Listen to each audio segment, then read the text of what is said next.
All of this means that BMI is not particularly useful for comparing one individual to another individual or even one population to another, because this one number simply doesn't account for all of the underlying diversity in factors like body type, muscle mass, biological sex, and race. And for an individual, one BMI measurement at a single point in time may not be all that meaningful. Other measurements and clinical assessments are needed to diagnose obesity and more accurately assess disease risk, as we'll discuss in a moment. BMI is perhaps the most useful for tracking changes in body composition over time, whether of a population or an individual.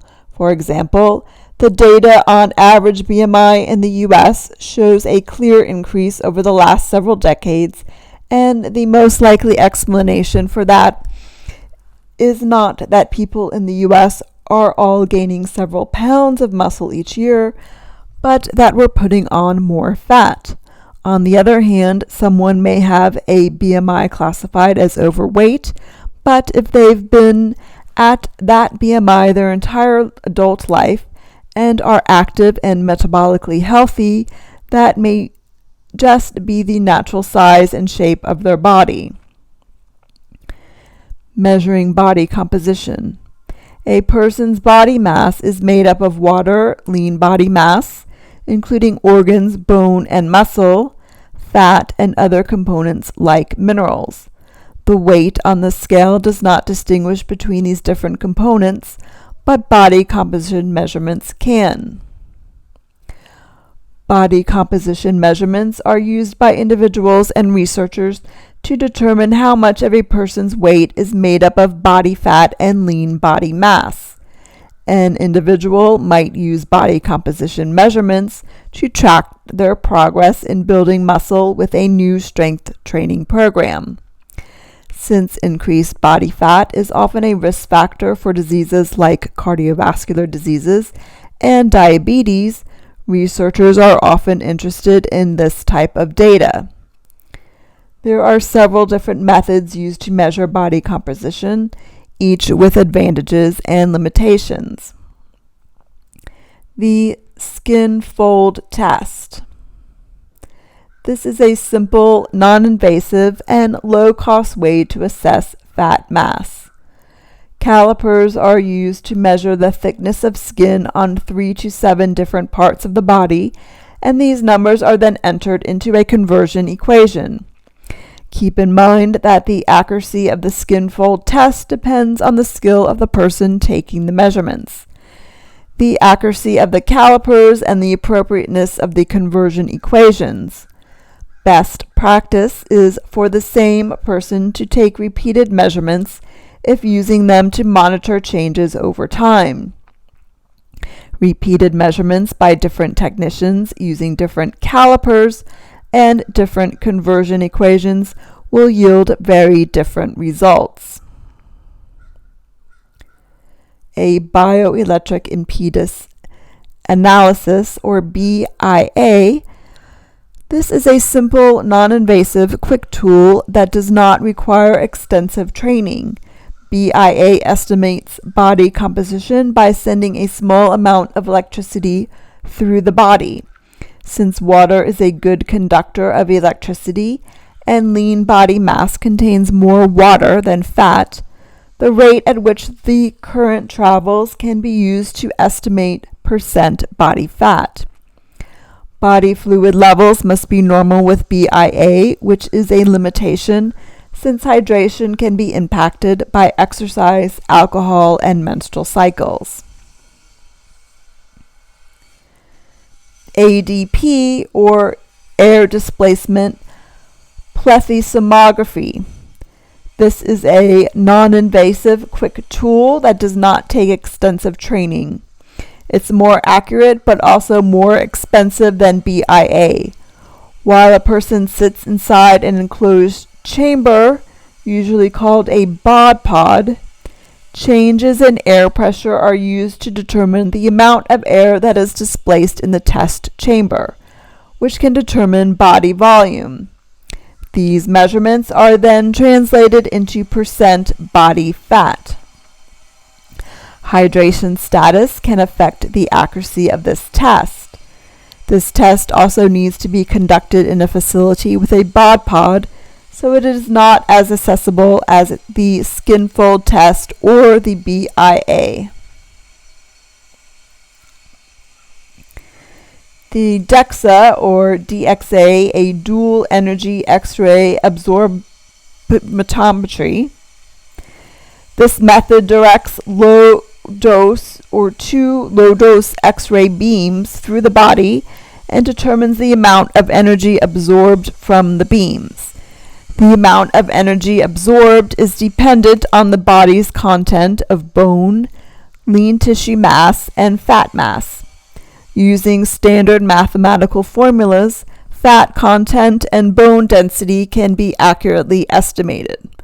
Although this is one of the most accurate methods of measuring fat mass, it is expensive and mostly used in research.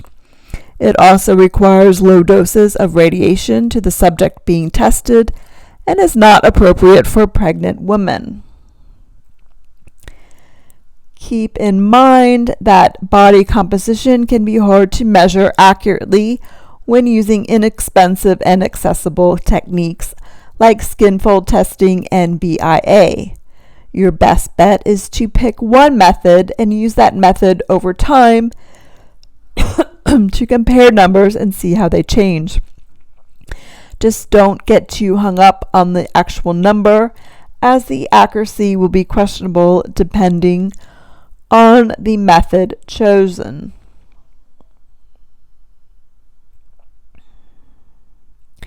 Measuring fat distribution.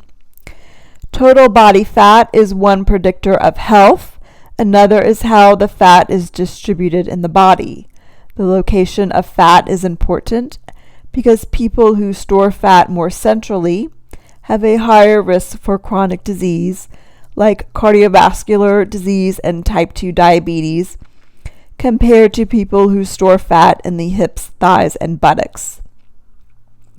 This is because visceral fat that surrounds vital organs, common in central obesity or apple-shaped fat patterning, is more metabolically active, releasing more hormones and inflammatory factors thought to contribute to disease risk compared to subcutaneous fat.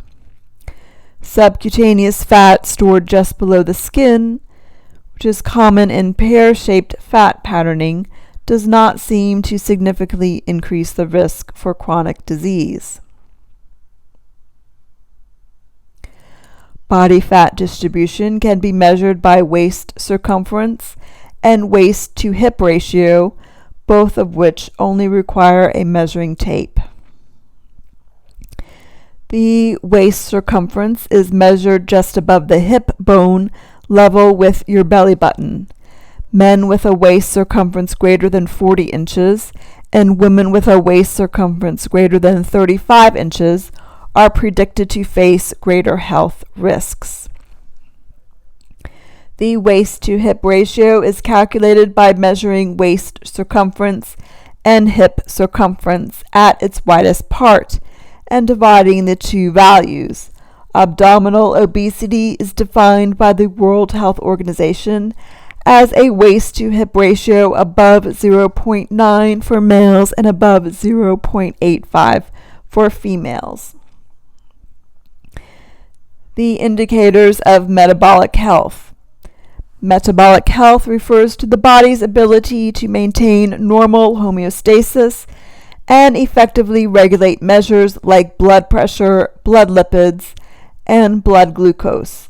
It is assumed that when an individual is classified as overweight and obese, based on measurements of BMI and body fat composition and distribution, metabolic health is negatively impacted. However, some individuals that meet the criteria for obesity do not experience the increased risk of metabolic health. These individuals are known as metabolically healthy obese, or MHO.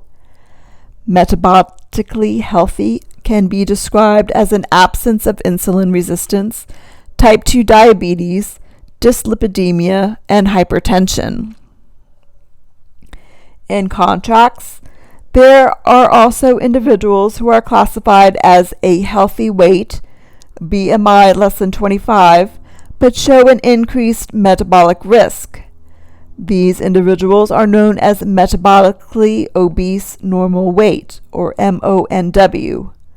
Metabolically obese normal weight. These variations challenge the assumptions we hold about body fatness. It cannot always be assumed that thinness equals healthy and fatness equals unhealthy.